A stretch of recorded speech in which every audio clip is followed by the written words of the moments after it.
करने वाले सभी विद्यार्थियों को हार्दिक स्वागत और अभिनंदन। बच्चों, पहले वीडियो में हमने कारक के बारे में पढ़ा था। व्याकरण में जो कारक है इसके बारे में पढ़ा था। आज हम सर्वनाम के बारे में पढ़ेंगे। तो पहले हम जानेंगे ये सर्वनाम किसे कहेंगे। हम श्यामपट्ट में 3 वाक्य लिखे हैं। पहला वाक्य है राम आ रहा है। दूसरा वाक्य है वो रोज स्कूल जाता है। तीसरा वाक्य है उससे सभी प्यार करते हैं। तो पहले जो वाक्य है राम आ रहा है, इसमें राम एक संज्ञा पद है। दूसरा और तीसरा वाक्य में राम के बारे में लिखा है, परंतु राम का नाम नहीं लिखा है। तो राम के बदले कौन सा शब्द आया है? वह और उसे। तो राम संज्ञा पद है और संज्ञा पद के बदले वह और उसे लगा है। ये जो वह और उसे, इसे कहते हैं सर्वनाम। तो इसे क्या पता चलता है? सर्वनाम इसे कहते हैं संज्ञा शब्द के बदले बाद के वाक्यों में जिन शब्दों का प्रयोग किया जाता है उन्हें सर्वनाम कहते हैं। इसको ध्यान से याद रखिएगा, सर्वनाम किसे कहते हैं? संज्ञा शब्द के बदले बाद के वाक्यों में जिन शब्दों का प्रयोग होता है, किया जाता है, उन्हें सर्वनाम कहते हैं। तो सर्वनाम कितने प्रकार के हैं? 6 प्रकार के होते हैं। पहला क्या है? पुरुषवाचक सर्वनाम। दूसरा है निश्चयवाचक सर्वनाम। तीसरा अनिश्चयवाचक सर्वनाम। चौथा प्रश्नवाचक सर्वनाम। पांचवा संबंधवाचक सर्वनाम और छठा है निजवाचक सर्वनाम। तो सर्वनाम को इस 6 विधाओं में विभाजित किया गया है। पहला आता है पुरुषवाचक सर्वनाम और जो बाकी जो सर्वनाम है इसको एक एक करके आलोचना करेंगे।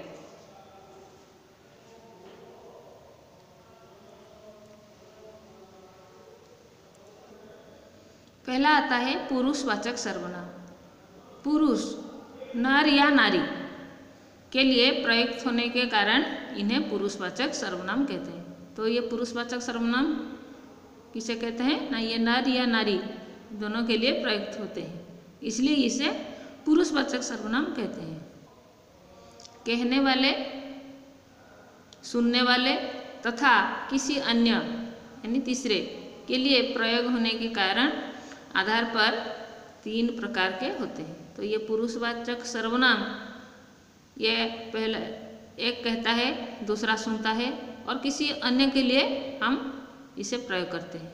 तो इसी कारण इस पुरुषवाचक सर्वनाम को 3 भाग में बांटा गया है।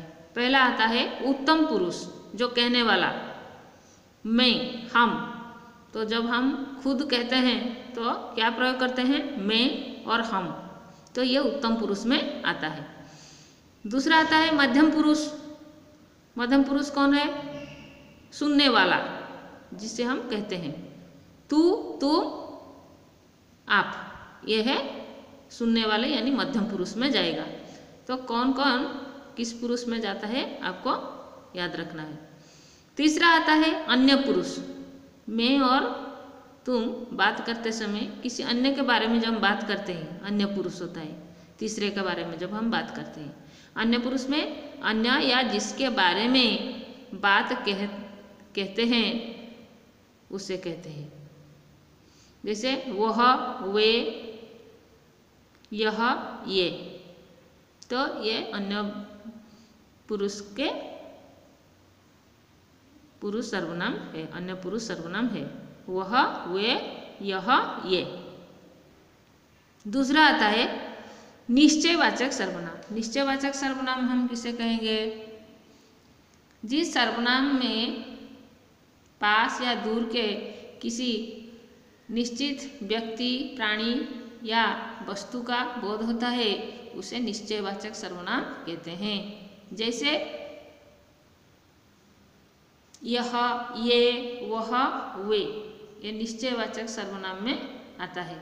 जैसे यह एक पेड़ है, यह एक लड़का है, वे लड़के हैं, निकटता का बोध होता है। यह और वे, यह का जो बहुवचन है वो ये होता है, निकटता का बोध होता है इससे। वह घर, वह घर है, वे घर है, तो वह का बहुवचन क्या है, वे, तो दूरता का बोध होता है। वह, जब हम अंगूठी दिखाकर बताते हैं वह घर है, वे सब घर हैं, तो ये दूरियां का बोध कराता है। तो निकटता और दूरता का बोध यह और वह करते हैं। तो ये सब अनिश्चय, ये सब निश्चयवाचक सर्वनाम में आते हैं। तो कौन सा सर्वनाम किस में जाता है आपको याद रखना है। तीसरा आता है अनिश्चयवाचक सर्वनाम। जिस सर्वनाम के प्रयोग व्यक्ति, प्राणी या वस्तु का निश्चित रूप से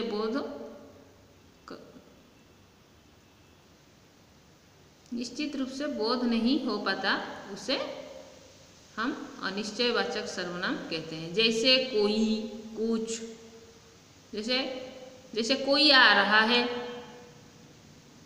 कोई आ रहा है,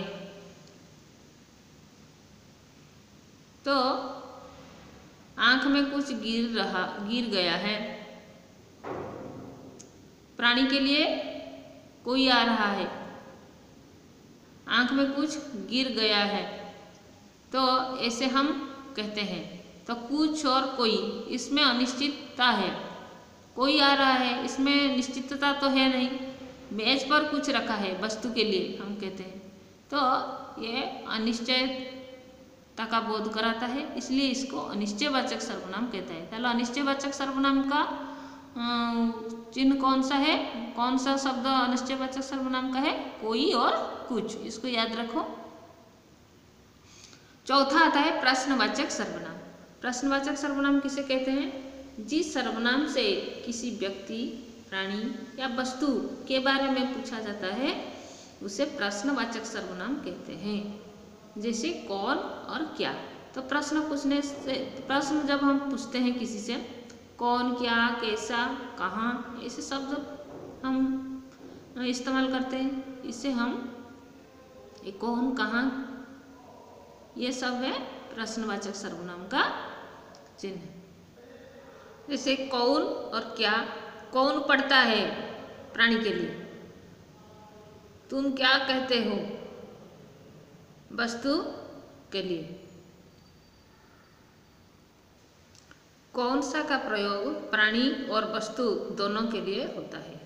जैसे कौन सा लड़का कहता है प्राणी के लिए, तुम कौन सी पुस्तक पढ़ते हो वस्तु के लिए। तो इस तरह से कौन का प्रयोग प्राणी और वस्तु दोनों के लिए प्रयोग हो सकता है। तो ये कौन और क्या, ये सब है प्रश्नवाचक सर्वनाम का चिन्ह। पांचवा आता है संबंधवाचक सर्वनाम। जिस सर्वनाम से एक वस्तु का दूसरी वस्तु से पारस्परिक संबंध जाना जाता है उसे संबंधवाचक सर्वनाम कहते हैं। जैसे जो, सो, वह। जैसे जिस सर्वनाम से एक वस्तु दूसरी वस्तु से पारस्परिक संबंध जाना जाता है, कौन सा सर्वनाम प्रयोग होता है उसमें, जो, सो, वह। जैसे जो करेगा सो भरेगा,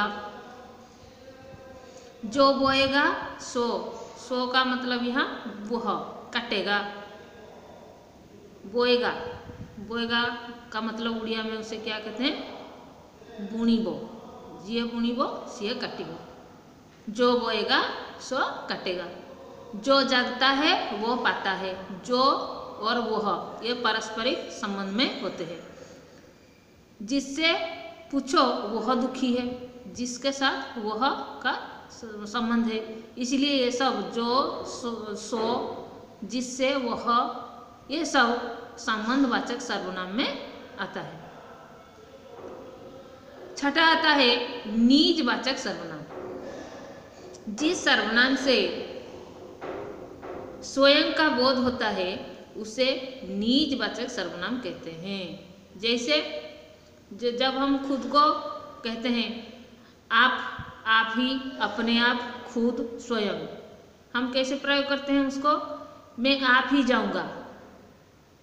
आप ही जाऊंगा का मतलब क्या है उड़िया में? मु निजे चाली जीवी, मैं आप ही जाऊंगा। यह काम तुम आप कर लोगे, तुम्हें यही काम निजे करी नेबो, तुम यह काम तुम आप कर लोगे। तो इस तरह से हम खुद के लिए आप का प्रयोग करते हैं। वो आप ही बकता जा रहा है, इसका मतलब क्या है? से निजे को ही चालीची। तुम पहले अपने आप को सुधारो, तो अपने का प्रयोग भी हम खुद के लिए करते हैं। तुम अपने को पहले सुधारो, तुम खुद जाओ, आप स्वयं यही चाहते हैं। तो खुद और स्वयं ये सब सर्वनाम हम अपने लिए यानी खुद के लिए ये सब इस्तेमाल करते हैं। तुम खुद जाओ, आप स्वयं यही चाहते हैं। स्वयं का मतलब भी निजे, खुद का मतलब भी उड़िया में निजे। तो इस तरह से हम खुद, स्वयं, आप, अपने ये सब शब्द निजवाचक सर्वनाम में आता है। और ये सब हम खुद के लिए यानी हम अपने लिए ही इसको, अपने आप को जब हम कुछ कहते हैं, हम खुद क्या कर सकते हैं, तो ये सब सर्वनाम खुद के लिए यानी निजवाचक सर्वनाम ये सब अपने लिए ही प्रयोग करते हैं। तो बच्चों ये भी आप समझ गए हैं। तो कौन सा सर्वनाम किस विभाग में आता है और इसका प्रयोग कैसे होता है। तो परीक्षा में आपका ये प्रश्न भी आएगा, तो ये किस प्रकार का सर्वनाम है, तो आप इसको पहचान सकते हो और इसका अभ्यास भी आपको करना है। किताब में भी ये दिया है सर्वनाम के विभक्ति सहित रूप, तो इसको ध्यान से पढ़िए। और कारक के साथ भी ये कैसे प्रयोग हुआ है ये भी पूर्व पृष्ठ में है। ये जो कारक है कर्ता, कर्म, करण, संप्रदान, अपादान, संबंध, अधिकरण। तो एक वचन है मैं, बहुवचन है हम, तू, तुम, वह, वे। तो इस तरह से एक वचन बहुवचन रूप भी दिया है और इसका प्रयोग किसे हुआ है इसको आप अच्छी तरह से किताब में देख के याद रखो और इसका इस्तेमाल कैसा होता है आपको पता चल जाएगा। अब अभ्यास 11 देखिए। निम्नलिखित वाक्यों में से सर्वनाम पदों को छांटिए। तुम अपना काम करो, तो यहाँ सर्वनाम कौन सा है? तुम और अपना दोनों सर्वनाम पद है। जो आएगा वह खाएगा, जो और वह। कौन तुम्हें पहचानता है? कौन। वह अपने आप चला गया, वह। और आप, अपने आप, ये सब सर्वनाम पद है। मैं आपके साथ जाऊंगा, मैं और आपके। कोई तुम्हें बुला रहा है, कोई। उन्होंने कुछ नहीं खाया, कुछ। तो इस तरह से हम सर्वनाम पद छांट सकते हैं। रेखांकित सर्वनाम के लिए लिंग और वचन बताइए, इसको भी आप कर सकते हो। वो झूठ बोलती है। रेखांकित सर्वनाम के लिंग और वचन बताइए। वह एक वचन और बोलती है स्त्रीलिंग में है, इसलिए वह इधर स्त्रीलिंग में प्रयुक्त हुआ है। तो स्त्रीलिंग एक वचन। यह रोज कसरत करता है, यह पुल्लिंग एक वचन। वह क्यों चिल्लाता है, वह पुल्लिंग एक वचन। वे बहुत अच्छी कहानियाँ लिखते हैं, वे।